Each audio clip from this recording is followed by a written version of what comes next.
आपका स्वागत है। मैं विवेक बिंद्रा, मोटिवेशन स्पीकर और बिजनेस कोच। आज हमारे साथ बैठे हैं डॉक्टर वेलुमनी फ्रॉम थायरोकेयर। आप जानते हैं थायरोकेयर टेक्नोलॉजी लिमिटेड के बारे में। डॉक्टर वैल्यू मनी भी बोलते हैं लोग इनको, हाँ जी, वैल्यू मनी। इन्होंने मनी की इतनी वैल्यू क्रिएट कर दी कस्टमर की लाइफ में भी, इसलिए इनकी लाइफ में भी हो गई। सैचुरेटेड मार्केट में आए थे, लगभग मार्केट में सबसे आखिरी में आए। इनके कॉम्पिटिटर बड़े ताकतवर थे, पहले से थे, और आज उन सब कॉम्पिटिटर्स के बीच में अपनी शानदार जगह बनाई, इन्होंने मार्केट क्रिएट करी। तो लेकिन आपने प्रोडक्ट में क्या डिफरेंशिएटर लेकर के आए और मार्केट में उसको डिस्ट्रीब्यूट कैसे किया? उससे पहले अगर आप थायरोकेयर के बारे में नहीं जानते तो आप क्विकली जान जाएं। आज लगभग मार्केट कैप इनका 2700 साढ़े 2700 करोड़ का हो चुका है। इनके प्रॉफिट, इनके टर्नओवर के 1/3 इन्होंने एंश्योर किए। 100-125 करोड़ से ज्यादा का हमेशा अपने पास कैश रिजर्व बना के रख पाते हैं।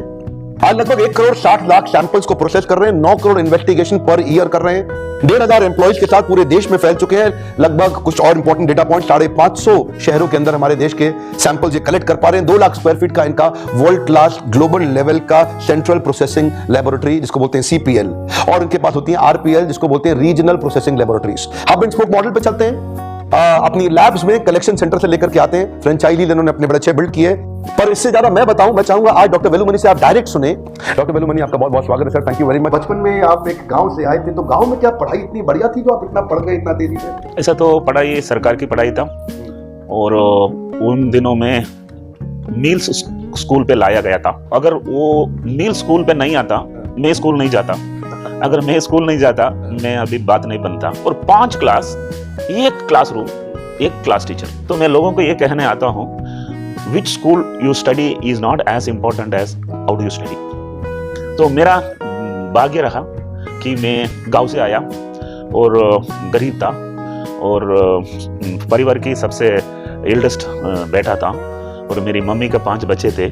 मेरी मम्मी ने 2 भैंस पाला और उनकी दूध से हमें बढ़ाया।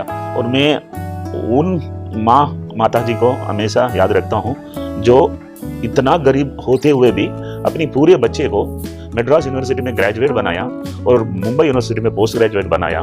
तो वो मैं कभी भूल ही नहीं सकता हूँ। लेकिन गांव मुझे बहुत बड़ा आदमी बनाया, क्योंकि गांव में थियरी नहीं होता है, पूरा प्रैक्टिकल्स। सुबह से शाम तक एक ही काम है, प्रॉब्लम सॉल्विंग। सो जब भी मैं 20 उम्र का था, मेरे पास इतना कॉन्फिडेंस था, मैं मुंबई तक निकल आने के लिए भी मेरा मन किया था।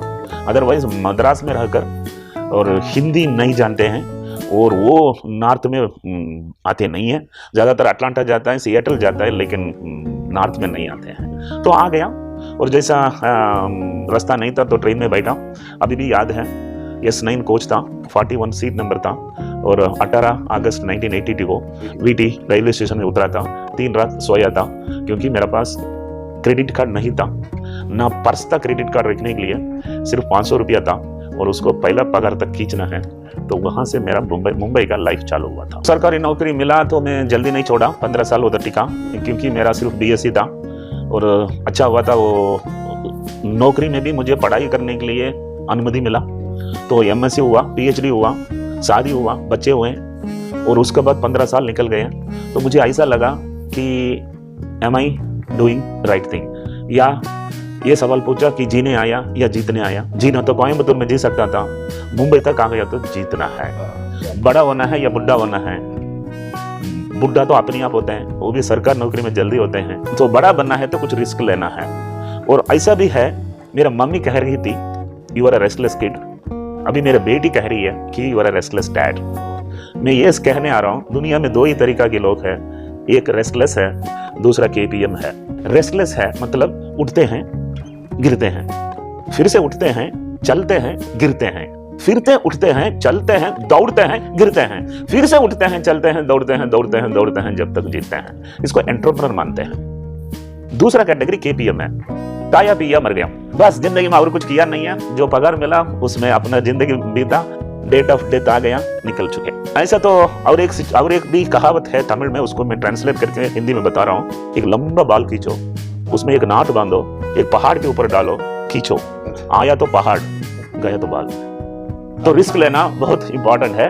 तो मन किया चलो गवर्नमेंट नौकरी बहुत हो गया, कुछ ना कुछ करना है, तो मैंने रिस्क लिया।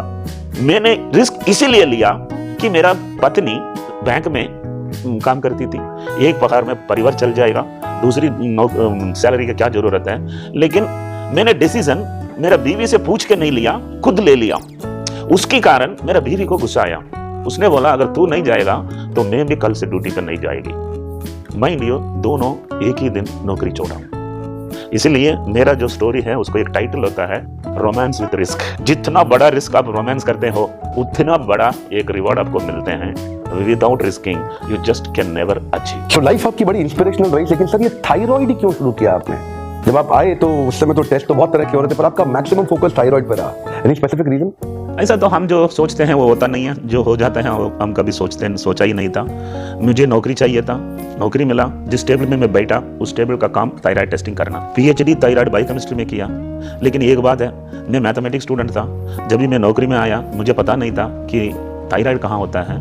लेकिन सिर्फ 10 साल में मैं उसमें पीएचडी खत्म किया और 10 साल में world's largest thyroid testing laboratory भी करने लगा। आपने पीएचडी कौन से साल में खत्म किया? 1995 में खत्म किया। 1996 में थायराइड केयर चालू कर दिया। 96 में थायराइड केयर चालू किया और वर्ल्ड लार्जेस्ट थायराइड केयर का 2002 में हुआ। So 1982 to 1992 is a PhD in thyroid. In 2002 it is the world's largest thyroid testing laboratory. एक मैं समझाता हूँ, if you do what you have studied you will survive, but if you do what you have not studied you will be the leader. ये मेरा अनुभव है। So आपको मौका मिला तो रीसेट करिएगा। रीसेट बटन दबाने के लिए हिम्मत चाहिए। एक बार दबा दिया तो बहुत बढ़िया आगे आप बढ़ सकते हैं। तो इसमें रिस्क बहुत है। रिस्क नहीं तो कुछ है ही नहीं है, आपको रिस्क लेना है। अगर रिस्क से डरते हैं तो बस एक कारण में बैठ के अपना जिंदगी बीत ली। और आपने बताया सरकारी नौकरी में बूढ़ा जल्दी हो जाते हैं। जल्दी हो। तो एक बात बताइए, बिना पैसे के आपने इस बिजनेस को बड़ा कैसे किया? आपका बाद में आईपीओ भी आया, आपने कोई, मैं आपकी बैलेंस शीट पढ़ रहा था तो आपने कोई लोन नहीं लिया, बिना कर्जे का कंपनी, ऊपर से 100-125 करोड़ रुपए का आपके पास कैश रिजर्व भी है। तो ये आपने इतना हम्बल बिगिनिंग किया और इतना प्रॉफिटेबल भी बना दिया और कस्टमर को भी बड़ा लो कॉस्ट किया। पैसा कहाँ से आया आपके पास बिजनेस करने के लिए? ऐसा तो फाइनेंशियल मैनेजमेंट मेरा मदर ने मुझे सिखाया था। जब ये दूध का पैसा 70 रुपीज हर हफ्ता था, उसने कभी किसी से 1 पैसा ऋण नहीं लिया था। 1 पैसे का लोन नहीं लिया था। जब भी मेरी मम्मी 5 बच्चे को पाल सकता है तो लोन लेना जिंदगी में हमेशा ऑप्शन है। बिना लोन चल सकता है। तो व्यक्तिगत में कभी लोन नहीं लिया हूँ, कंपनी कभी लोन नहीं लिया है। बहुत फ्रूगली चलाया हूँ, बहुत धीरे चलाया हूँ, लेकिन कंसिस्टेंटली उसमें ध्यान इतना था कि वो पैसा उससे ही आया, उसी पैसा को उसमें ही डाला, कभी बाहर नहीं लिया गया।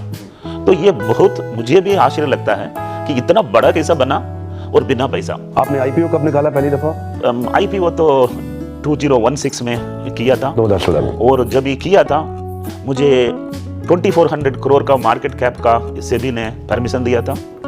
लेकिन जब ये मेरा आईपीओ 75 टाइम सब्सक्राइब हो गया तभी पता चला कि मेरा कंपनी और मेरा ब्रांड बहुत बढ़िया है, क्योंकि इतना ज़बरदस्त सब्सक्रिप्शन होएगा करके मैं कभी सोचा भी नहीं था। दिसंबर 2016 में बिजनेस वर्ल्ड ने एक पन्ने में लिस्ट किया था रिचेस्ट इंडियंस का, उसमें मेरा नंबर 149 देकर मुझे आश्चर्य लगा कि मैं इतना दूर आ चुका हूँ। जब ये गांव से 500 रुपया लेकर एक अनरिजर्व कंपार्टमेंट में मुंबई तक पहुंचा हुआ था। आज देश के 150 सबसे अमीर लोगों में आपका नाम आ गया। तो बहुत खुश हूँ। जर्नी बहुत रोमांचक रहा, बहुत मोटिवेशनल रहा, और कभी एक दिन भी बुरा नहीं लगा कि अभी मैं क्या करूँ। कभी हिम्मत नहीं छोड़ा। लेकिन मैं ये कहने आ रहा हूँ, मुंबई में जिसके पास पैसा होता है वो ज़्यादा पैसा नहीं बना सकता है। जिसका पास स्टैमिना होता है he can make tons of money। जिसके पास पैसा नहीं कमाएगा, जिसके पास स्टैमिना है वो ही पैसा कमाएगा। स्टैमिना मतलब हार से लड़ने के लिए स्टैमिना, बाउंस बैक करने का स्टैमिना। स्टैमिना मतलब किसी भी सिचुएशन में you will not give up। दौड़ेगा जब तक जीतेगा, बीच में नहीं बैठेगा। That's stamina. जीने नहीं आया, जीतने आया हूँ, जीतने आया। आपका सर लाइफ एक बहुत बड़ी इंस्पिरेशन है। बचपन में माँ बाप साथ में लंबे समय तक नहीं रह पाए, आज आपकी धर्मपत्नी साथ में नहीं है, and you are standing really strong. We have our best prayers thank you very much for you, with you always. पर एक बात है सर, इनकी पर्सनल जर्नी जितनी इंस्पिरेशनल है, इनकी बिजनेस जर्नी उससे भी ज्यादा इंस्पिरेशनल और पावरफुल है। इनकी बिजनेस स्ट्रैटेजीज बहुत शक्तिशाली हैं।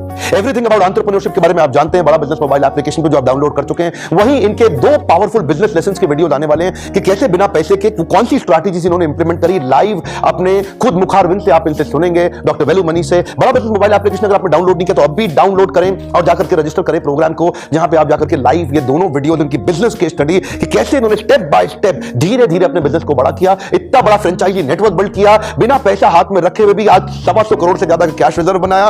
कंपनी आज इनको मार्केट में इन्वेस्टर्स इनके साथ इतना इंटरेस्ट दिखा रहे हैं, इनकी मैन पावर 1500 कैसे इतना जबरदस्त काम करती है, वो सारी बिजनेस स्ट्रैटेजी जिसमें इन्होंने अपने आपको फाइनेंशियली फ्रूगल रखा और चैनल पार्टनर के साथ कंटिन्यूअस एक्सपेंशन किया, लो कॉस्ट इनोवेशंस बिल्ड करके लो कॉस्ट प्रोडक्ट मार्केट में दिए। इस वीडियो को कंप्लीट करने से पहले मैं आपको रिक्वेस्ट करूंगा, इस वीडियो को जरूर देश हित में शेयर करिए। डॉक्टर वैल्यू मनी की स्टोरी पूरे देश को पता चलनी इसलिए भी जरूरी है ताकि गांव का आदमी जो कहता है ना मेरे पास मैन पावर नहीं है, मेरे पास पैसा नहीं है, मेरे पास ताकत नहीं है, मेरे पास माँ बाप नहीं है, मेरे पास रिश्तेदार नहीं है, मेरे पास घर की कोई पुरानी फैक्ट्री नहीं है, कोई इंडस्ट्री नहीं है, उन सब के लिए ये वीडियो एक करारा जवाब है। आपके पास रिसोर्सेज नहीं है लेकिन रिसोर्सफुलनेस है, आपके पास पैसा नहीं है, पैसा जुटाने की क्षमता है, आपके पास प्रोडक्ट नहीं है, प्रोडक्ट बनाने की क्षमता, आपके पास कस्टमर नहीं है, कस्टमर लेके आने की क्षमता है। डॉक्टर वैल्यू मनी का ये वीडियो वो पावरफुल इंस्पिरेशन दे सकता है। गांव तक लोगों तक ये इंस्पिरेशनल वीडियो पहुंचना चाहिए। हमारे साथ जुड़े रहने के लिए, हर बार वापस आके वीडियोस को देखने के लिए, कमेंट बॉक्स के अंदर अपनी फरमाइश बताते रहने के लिए आप सबका प्रेम पूर्वक दिल से बहुत बहुत धन्यवाद। डॉक्टर वैल्यू मनी आपका डबल धन्यवाद। Thank you very much.